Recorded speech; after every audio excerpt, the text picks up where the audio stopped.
तो दोस्तों आपको G20 समिट भारत के अंदर जो हुआ था उसके बारे में संपूर्ण जानकारी है। उस G20 की अगर सबसे बड़ी खासियत देखी जाए तो उस दौरान एक समझौता हुआ था और ये समझौता था आईमेक कॉरिडोर को लेकर, यानी Bharat middle east Europe corridor. इसमें दरअसल एक कॉरिडोर तैयार किया जाना था जो कि भारत से शुरू होता, उसके बाद ये मिडिल ईस्ट के देशों में घुसता, जहां पर यूएई, सऊदी अरेबिया, उसके बाद इजराइल के बाद जॉर्डन वगैरह, उसके बाद ग्रीस होते हुए ये सीधे पहुंचेगा यूरोप। और इसे काउंटर माना जा रहा था चाइना की BRI परियोजना के लिए। अब ये भारत अमेरिका के लिए एक ड्रीम प्रोजेक्ट था जिसके चलते हम लोग चाइना के सारे मंसूबों को फेल कर सकते थे, लेकिन देखने के लिए ये मिला कि जैसे ही ये समझौता होता है उसके तत्काल बाद इजराइल हमास के बीच में युद्ध शुरू हो जाता है। आप सभी को याद होगा जो बाइडेन के द्वारा जो स्टेटमेंट दिया गया था कि आई एम डैम श्योर कि ये जो कॉन्फ्लिक्ट शुरू हुआ है इजराइल और हमास के बीच में, इसके पीछे कारण आईमेक कॉरिडोर है। कोई नहीं चाहता कि आईमेक कॉरिडोर तैयार किया जा सके, इस वजह से इजराइल को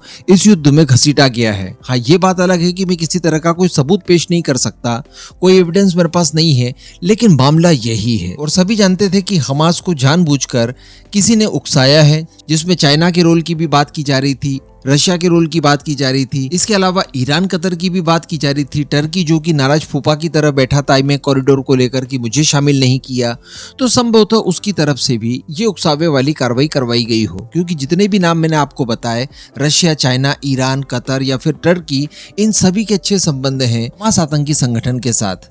अब ये कॉन्फ्लिक्ट जैसे ही शुरू हुआ तो सबको लगने लगा कि अब शायद आईमेक कॉरिडोर के ऊपर काम नहीं हो पाएगा, क्योंकि इस युद्ध के बाद कहीं ना कहीं धर्म संकट में फंसते हुए दिखाई दे रहे थे सऊदी अरेबिया और यूएई। इनके ऊपर ये दबाव था कि अब ये इस कॉरिडोर से अपने आप को बाहर कर ले,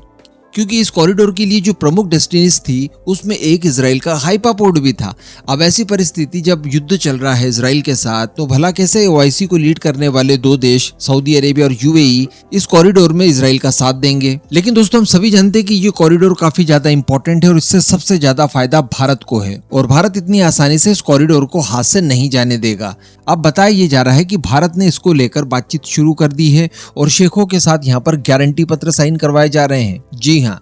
अभी जो प्राइम मिनिस्टर मोदी का यूएई दौरा है और यूएई दौरे के ठीक बाद वो कतर की विजिट पर गए हैं, इनके ऑफिशियल मकसद कुछ भी हो सकते हैं। जैसे यूएई को लेकर कहा जा रहा है कि जो मंदिर बना है वहां पर पहला, उसके संबंध में प्राइम मिनिस्टर मोदी वहां पर गए हैं, लेकिन इनके पीछे कहीं ना कहीं IMEC कॉरिडोर को ही माना जा रहा है। और बताया जा रहा है कि प्राइम मिनिस्टर मोदी के यूएई विजिट के दौरान आईमेक कॉरिडोर को लेकर ही यूएई और भारत के बीच में एक समझौता भी साइन हुआ है, जिसके तहत यूएई ने इस बात की घोषणा की है कि यूएई सऊदी अरेबिया और इजराइल तक पहुंच रखने के लिए भारत को मार्ग प्रशस्त करवाया जाएगा। और अब जब भारत इजराइल तक पहुंच ही गया है तो अब किसी तरह की कोई समस्या नहीं रहेगी भारत को ग्रीस होते हुए सीधे यूरोप तक पहुंचने के लिए। और बताया जा रहा है कि जो आईमेक परियोजना शुरू की गई थी भारत के अंदर G20 के दौरान, उसको लेकर प्राइम मिनिस्टर मोदी का ये जो यूएई विजिट है, ये उसकी इम्प्लीमेंट को लेकर एक पहला कदम माना जा रहा है। जैसे यूएई विजिट के दौरान यूएई के साथ में कई सारे मुद्दों को लेकर बातचीत की गई, जिसमें इजराइल हमास कॉन्फ्लिक्ट भी था, हुतियों का जो आतंक इस समय फैला है रेड सी के अंदर, उसको लेकर भी बातचीत की गई।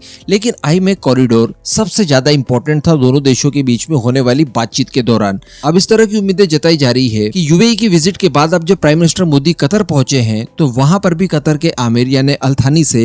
वो इसी संबंध में बातचीत कर सकते हैं, क्योंकि इस कॉरिडोर से उन्हें भी तकलीफ थी। लेकिन अब चूंकि भारत कतर के बीच में संबंध इतने अच्छे हो ही चुके हैं LNG की डील को लेकर, और इसके अलावा प्राइम मिनिस्टर मोदी के विजिट से ठीक पहले भारतीय बंधकों को भी बाइज्जत बरी कर दिया गया, उन्हें रिहा कर दिया गया, भारत पहुंचा दिया गया। तो इस तरह की चीजें देखने के बाद ये समझा जा सकता है कि अल थानी भी अब इस कॉरिडोर को लेकर उतना कोई विरोध वगैरह नहीं करेंगे और सारे रास्ते ऑलमोस्ट साफ कर दिए गए हैं, यानी किसी को पता भी नहीं चलेगा कि कब ये कॉरिडोर बनकर पूरी तरह से तैयार हो चुका है और एक्चुअली उसी कॉरिडोर के माध्यम से व्यापार शुरू भी हो गया है। क्योंकि वैसे भी हम जानते हैं कि सऊदी अरेबिया हो या फिर यूएई हो, ये दोनों ही काफी ज्यादा एक्साइटेड थे इस कॉरिडोर को लेकर। उन्हें इस बात से बिल्कुल भी आपत्ति नहीं थी कि इस कॉरिडोर का एक महत्वपूर्ण हिस्सा इजराइल भी है। इवन यूएई तो इजराइल के साथ रिश्तों को नॉर्मलाइज भी कर चुका है, और सऊदी की बात की जाए तो वो भी अपने रिलेशनशिप को इजराइल के साथ नॉर्मलाइज करने ही वाला था। उससे ठीक पहले ही ये कॉन्फ्लिक्ट शुरू होकर